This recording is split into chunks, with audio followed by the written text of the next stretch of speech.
So, Zack Snyder's Justice League, I'm very apprehensive because 2017's Justice League was dog shit, and you can't fix dog shit. But did he do the impossible? Hello, ladies and gentlemen, and welcome back to the Timeless Podcast. Alex here on the YouTube channel reviewing Zack Snyder's Justice League. It dropped literally today on HBO Max and Sky Cinema here in the UK, and I'll be reviewing it for you guys. No spoilers, so you can listen to this. It's all good, or watch it. It's not a podcast. I'm so used to saying listen, my bad. Yeah, so no spoilers. It's all good. So I'm going to be doing the good and the bad. But did I enjoy the 4-hour spectacular, which was Zack Snyder's Justice League? Yes, overall, absolutely. It was a romp from start to finish. There is no way. Look, I'm not going to put opinions in people's mouths, but if you preferred the original cut, I, I, I don't say you can. I don't say how you can. This is genuinely such an improvement. I was very apprehensive. Anybody who knows me will tell you that I was completely against this coming out. I was like, what's the point? They're not going to follow it up. Adding time onto a film does not make it better. In this review, I'm not going to tell you about the storyline or the characters because you've seen the original storyline. You want me to talk about the new stuff or how, so literally the storyline is the same thing with Steppenwolf trying to get the mother boxes, Batman trying to bring together the Justice League. Things that have improved. First of all, the storyline. My biggest issue with the original cut was the fact that the story made no sense. So it's all about Batman trying to get the Justice League together, and that's fine. But then you've got Steppenwolf, who wants to get these mother boxes together whereas in this film, you get a completely new backstory for Steppenwolf. You get a completely new reasoning, which is valid as to why he needs to do this, and why he sees this as the way forward. And it's so much better. The villain actually has motive in a superhero film, which is something that's the 2017 edition of Justice League lacked entirely. This is just so much better. Steppenwolf even looks a lot better. He looked absolutely god awful in the original cut. And here he looks better. The entire film looks better because it hasn't got the really shit Joss Whedon red color palette on it. It's really This film is grungy and not nice to look at most of the time, but that's Zack Snyder's way. And you know what? All power to him in this scenario. I think it works rather well. Another massive improvement is just the team as a whole. Again, another issue with Justice League, it being under 2 hours, this being their first team up, they didn't feel like a team, they didn't feel like a team. They literally had one scene. They had like 3 scenes together in Wayne Manor, and one of them they argued. Doesn't seem like a team to me. Now, I'm not saying in this film they get on, but you learn so much more about the characters and their backstories into why they'd want to join the team, why some would be apprehensive to join the team.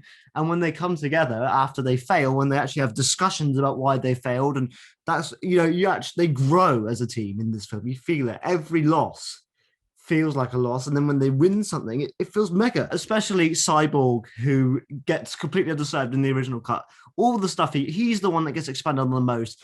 They didn't treat him very well in the original cut at all. They cut out all his backstory. In this, he gets a load, and it's so much better because Ray Fisher's actually doing a great performance. And they kept this line in. You should probably move. So this film, serves Cyborg a lot better. It also serves the Flash better because in the original cut, he was kooky and quirky, which he still is here. But you get more motive behind him. You get more scenes where he's actually a bit more serious and a bit worried and paranoid, and not just the like that kind of guy. And it's just, you get more of the good stuff from Ezra Miller in this cut, which is a lot better. I mean, characters like Batman and Wonder Woman and Aquaman are sort of the same, but they didn't have much to hype up. Aquaman was getting his own film after this anyway, so they probably didn't want to give too much away for what was coming forward. Superman in this film is not much different apart from the fact that he gets the dark suit. And I'm not saying that's a bad thing, because Superman wasn't bad in the original cut. It was the stuff around him that was incredibly, underserved. Like the fact that he was treated as a Deus Ex Machina in the final battle, that he had to come in and save everything. Whereas in this film, in the final battle, the other characters have things to do. There's this really good team moment with the Flash and Cyborg. You go into Flash's powers a lot more to set up the Flashpoint movie, which is actually coming out, and I'm excited for. Not only, right, this film is just really good in terms of the fact that The aspect ratio is great, and B, it kept me entertained for 4 hours. It's almost like when the studio doesn't meddle with a creative's decision and their own vision.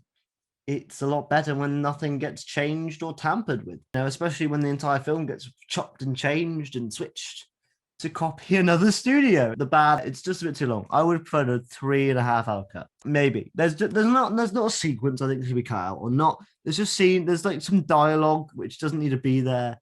There is there are some scenes that could have been trimmed just to make it a bit more snappy, especially in the first half. The second half is fairly all right. It's just for the first 40 minutes I wasn't that entertained, but then again, not a lot of the newer stuff came in at that point. So, and then the other bad thing is the epilogue is too long. So essentially at the end of this film there is an epilogue which is about half an hour. It doesn't need to be half an hour. You keep thinking the film's going to end and it doesn't end. Like it doesn't end. And obviously I can't go into the epilogue because it's spoiler free. So yeah, so there's an epilogue at the end of the film. It's way too long. You could have wrapped the film up a lot earlier. I know they're trying to set some things up, but yeah, it was a bit too long for me, and I felt the film was over and reached its natural conclusion, and then you just go and you bring more stuff in. This is a real win for Zack Snyder either way. I think it shows the power of fandom in a good way. It's not like trying to recreate Star Wars, because they're not trying to recreate something. They're just trying to get the original thing out, what was actually intended to release before someone had to leave the project, and then they just rejigged it all. I'm happy that I experienced this film, gave this cut a shot, and I recommend you guys do it as well. I would give it an 8 out of 10, but what would you guys give it? That's the important thing here. That's what we like to see. Please do like, comment, and subscribe for more reviews. Reviews weekly are going to be out of Falcon and Winter Soldier. So I'll see you guys on the channel soon. Until then, take care, look after yourselves. Bye-bye.